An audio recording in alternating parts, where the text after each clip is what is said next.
Welcome to the Cattarauqua Woods Dental Implant Institute, a nonprofit organization dedicated to furthering both education and research in the field of oral implantology. My name is Dr. Waji Khan.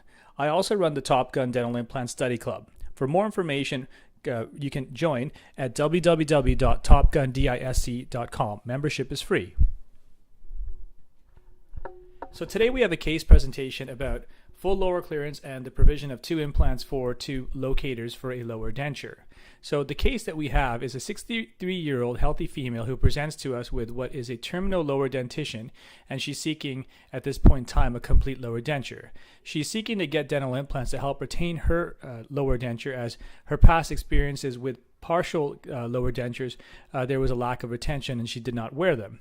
So upon examination of this patient with retraction, you can see that there's 5 teeth remaining and that there's a fair amount of plaque and calculus built up on these teeth, along with some incisal wear and some abrasion lesions.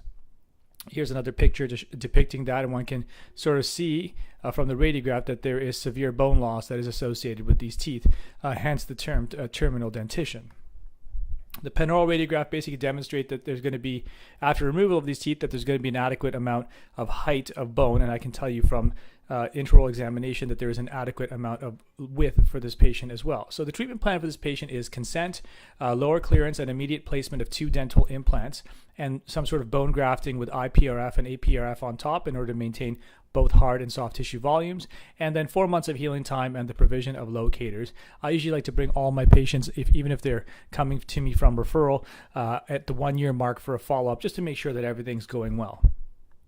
So once again, we take a look at the photograph of the patient and the Panorex, and we're using our calibrated software with our Panorex machine. We can determine what the height of the implants that we're seeking to place are. And you can see in this case here, we've taken one tooth out, reflected the tissue, and using a direction pin, after creating our initial osteotomy using the pilot drill and then the initial drill, sorry, I should say the precision drill, then the pilot drill, placing a pin to ensure that everything's going to be hunky-dory. Here's another photograph here just showing the vertical orientation, trying to get that pin perpendicular to the patient's occlusal plane. And in this case, we're going to be using Nobel Biocare replaced tapered groovy implants, 3.5 by 13. And this is the packaging that these implants come in. And when we take it onto, in this case, we're using a hand driver in order to torque these into place. After the implant's placed in place, you can see that there's an adequate amount of bone, buccal, lingual, mesial, distal for this implant. At this point in time, if you want to augment the bone, some people do advocate augmenting this bone by basically getting some bleeding in the cortical bone and placing some particulate bone in these cases as well.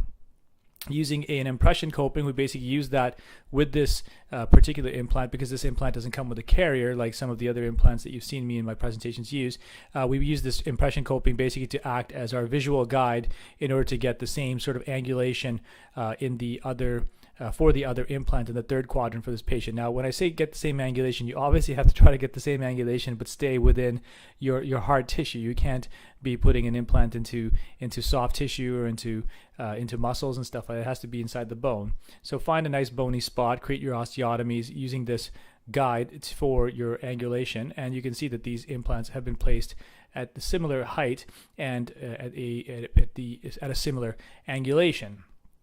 And so now one can appreciate that the implant on the left is basically totally surrounded or encased in bone. The implant on the right, there is a bit of a gap jump junction. So there's 2 options here. Some schools of thought say, don't graft at all because, Mother Nature is going to heal on its own. Other schools of thought say that you need to graft something to act as a scaffolding.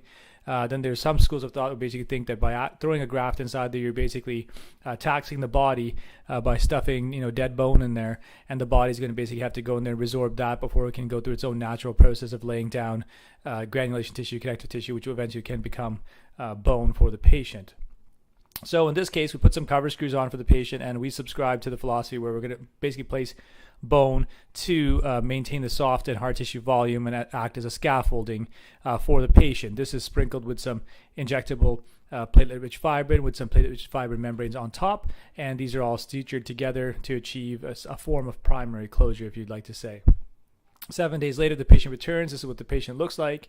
And upon removal of the sutures, everything looks pretty good. So post-op checklist for the patient: that the transitional prosthesis has been placed, that post-op instructions have been provided to the patient in terms of care of the surgical site, oral hygiene, and rinses, that post-op medications have been provided in the form of analgesics and antibiotics, and that post-op follow-up appointment has been scheduled, and that the patient is fit for discharge with a responsible adult escort. So this is what the patient looks like after the sutures are removed. And 4 months down the road, this is what the patient looks like. You can see that everything's healed up really nicely. The incision lines are barely visible. The hard and soft tissue volumes have been fairly well maintained. What I usually like to do at this point is provide the patient with some healing abutments. So these are just straight line incisions. So basically you just, can opener that tissue open, remove your cover screw, and place your healing abutments. Sometimes I will place the locators at the same time. To be blunt honest with you, I didn't have the locators for this particular implant system in stock, so I had to resort to placing healing abutments and bringing the patient back. But there is a value to this step, as you will see. So these healing abutments are placed for the patient, and radiographically this is what they look like. And basically we order in the appropriate height of locator. So in this particular case, it was a Zest Anchor 3mm height locator for the 3.5mm platform implant. And here's the patient when the patient comes back a couple weeks later. And the value, as I mentioned at the step, is it allows the patient to declare themselves to you. So before you put those locator attachments on and they go back to the restorative dentist or the prosthodontist or the denturist or whoever's working on this case, you can really tell a lot about the patient from this view and from an oral hygiene perspective. So you can just sort of see that these locators, these healing abutments have been fairly well cared for by this patient. And when you remove these and put these into your little holder box, you can see that there is no calculus or plaque or anything built up around these. And once again, you expect that the tissues, there's a little bit of bleeding on the right, but I think that had more to do with just the hemidesmosomal attachment of the healthy tissue to the healing abutment. You can see that the tissue in these cases look pretty good. There's no evidence of peri-implant mucositis in this case. Upon provision of the locators, this is what things look like, and here is the vertical orientation of the locators to show that there is a good degree of parallelism, and finally the Panorex to demonstrate that as well. So on behalf of the entire dental treatment team at the Cataraqui Woods Dental Implant Institute and the folks at the Top Gun Dental Implant Study Club, I want to thank you for listening in to our case presentation.